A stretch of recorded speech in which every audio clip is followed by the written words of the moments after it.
Then the fourth limb is pranayam.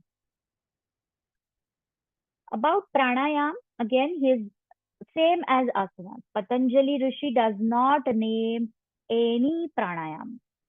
Anulom Vilom, Bhramari, Bhasrika, Kapalabhati, Shitali, Shitakari. No, he does not name any pranayam. He just gives us a framework like asana.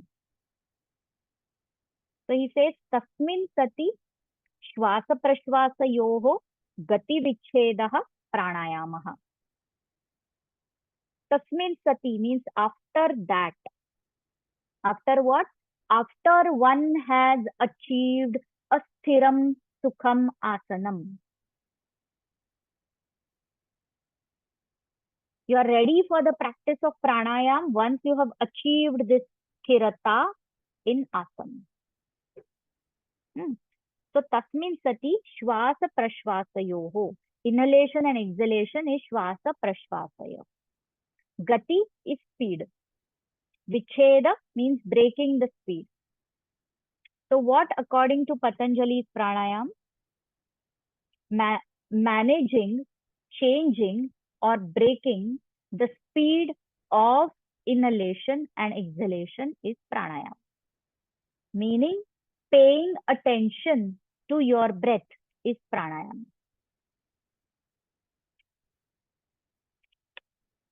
Breath is not prana. In the word pranayam, again there are two words, prana and ayam. Ayam means managing. Prana ayam means managing the prana. So is prana and breath the same? No. Prana means energy, vital energy. And breath is only the carrier of the prana. Breath is not prana. Breath is a tool that carries the energy, the prana. So when you manage breath, you are indirectly managing prana. Again, pranayam is not something that is recommended to be practiced on your own. You can do that on your own, provided you have a good sadhana of asana and you have learned it under a teacher for quite some time. Otherwise, there is a saying, pranayamena yuktena sarvaroga kshayo bhavet. Ayuktabhyasa yogena sarvaroga samudbhavah. Okay, that means when you practice pranayam, yuktena. Yukta means correct way, correct method. What happens? Sarvaroga kshayo bhavet. All diseases are weakened. But ayuktabhyasa yogena, if it is practiced in incorrect way, sarvaroga samudbhavah. It can give rise to diseases. That's because you are dealing with a very, very crucial point, a crucial aspect, and that is prana. There are 5 types of pranas. Pancha pranas, they call it. Prana, apana, samana, vyana, and udana. And each of these 5 vayus that are present in your body are given certain area of the body to function and take care of the functions of that area of the body. So through pranayam, all these internal systems are taken care. And breath is used as a tool to control pranayam. So Patanjali is saying, Shvasa Prashvasa Yoho Gati Vichedah Pranayamah. Then he says, Bahyabhyantara Stambha Vritti Deshakala Sankhyabihi Dirgha Paridrushto Dirgha Sukshmaha. This means he has given 3 parameters. Desha, Kala, Sankhya. Desha means space. Kala means time. And Sankhya is number. Desha, space.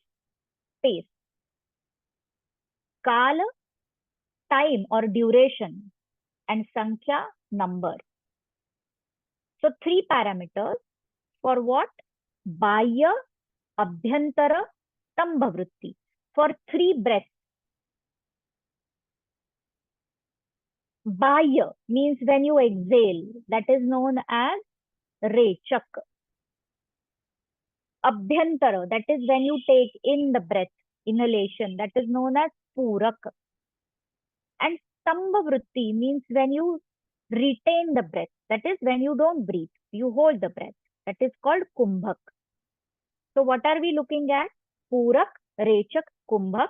That is your inhalation, exhalation, and retention. And 3 parameters, Desha, Kala, Sankhya. Space, duration, and number. So what does this sutra mean? It means you can manage your breath. Say you take only one aspect of your breath. For example, only Purak, only inhalation. And only one parameter of either Desha, Kala, or Sankhya. So for example, I say I am only going to look at my inhalation, Purak. And I'm only going to look at the space, the region, that is the Desha. That is, I will see where in my body do I feel the breath that I take in, the inhaled air. So I will keep following the inhaled air till the point I'm able to follow it. So probably I can feel it at the nostrils, then probably at the inner walls of the nostrils. Then do I feel it when it enters the windpipe, goes into the lungs, wherever, till the point I can follow it. So that is my pranayama. You take either Purak, Rechak, or Kumbhak and observe the Desha, means region.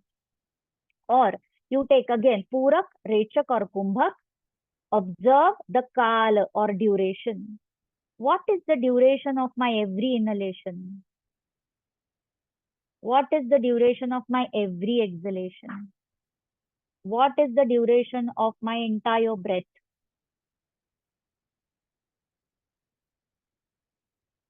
That is Kala.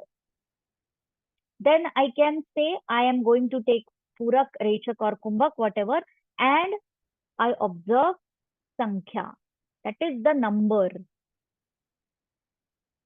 That means I will say that let me see how many times do I breathe in a minute. So Desha, Kala, and Sankhya are 3 parameters given for Bahya, Abhyantara, Sambhavritti. That is your intake, in breath, out breath, and retention. That is pranayama.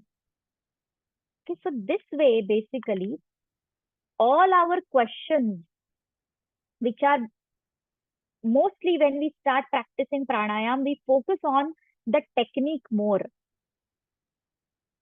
You know, how many times should I be practicing Anulom Vilom? How many rounds should I do? You know, my left nostril is not open. I never feel my left nostril is open. My left nostril is blocked. Right is all of these questions appear in our mind when we start practicing Anulom Vilom or Bhramari or Bhastika or these pranayams. But Patanjali Rishi makes it very simple for us. He doesn't want us to get caught in the technique. So he gives us a framework. So he's not telling us to do left nostril or right nostril or this or that or various mudras. He has not even mentioned any mudra. Nothing he has mentioned. All that comes in Hatha Yoga. And why does that come in Hatha Yoga? That's obviously because look at the society when this book was written. 2,500 to 3,000 years back, probably the society probably it was ready to take up Abhyas, Vairagya, and Ishwar Pranidhan. So that is why probably in the first chapter itself, Patanjali Muni first described the method for Uttam Adhikari. Then he describes the method for Madhyama Adhikari. And then he describes the method for Adhama Adhikari. Probably because mentioning about so many physical practices was not needed then. But later on, because of some inventions, as the physical activity started reducing for us, the physical practices became more important. And so in Hatha Yoga, we find the asanas, pranayam, types. Otherwise, these days, we use yoga as therapy, correct? We say yoga to reduce back pain, yoga to manage diabetes, yoga to manage high blood pressure, yoga to manage sciatica and what cervical spondylosis and all of this. But Patanjali did not write it for this. Even in Hatha Yoga, they don't say this. There are no therapeutic benefits as such mentioned. So the goal always was and is chitta vritti nirodha. That's because chitta vritti is the only cause of all of these conditions that we try to manage through yoga. So why not have that goal itself of dropping the chitta vritti? Like in some class, I was asking, ki we, if we are, if someone tells us that I will give you moksha right now, do you want it? Hmm. Yeah, I understand. Most of you are saying yes, yes. Then that is good if you want it. But then why are we not making efforts to do that? If we are given, we want it. But then why are we not ourselves going towards it? So what happens is we are afraid of proclaiming ourselves as mumukshus. Mumukshu means what? A person who wants moksha. The mumukshu. So we want to be on both the sides, here and there. So we don't want to leave this, but we want to go there. But that can't happen. You can't be everywhere. You have to first drop something to reach somewhere. Okay. So that is why Patanjali gives us only a framework. He doesn't want us to get caught in the technique, because technique keeps us engaged and it keeps us in bondage. We become slaves of the technique itself and we forget the point, the main goal. Okay. So that is why he gives us a framework. And as the Shastra says, Sa Vidya Ya Vimuktaye. Vidya is that which frees you. Vidya is not which binds you. Sa Vidya Ya Vimuktaye. What binds you is avidya. Vidya doesn't bind you. Then he further says, Tatah kshiyate prakashavaranam.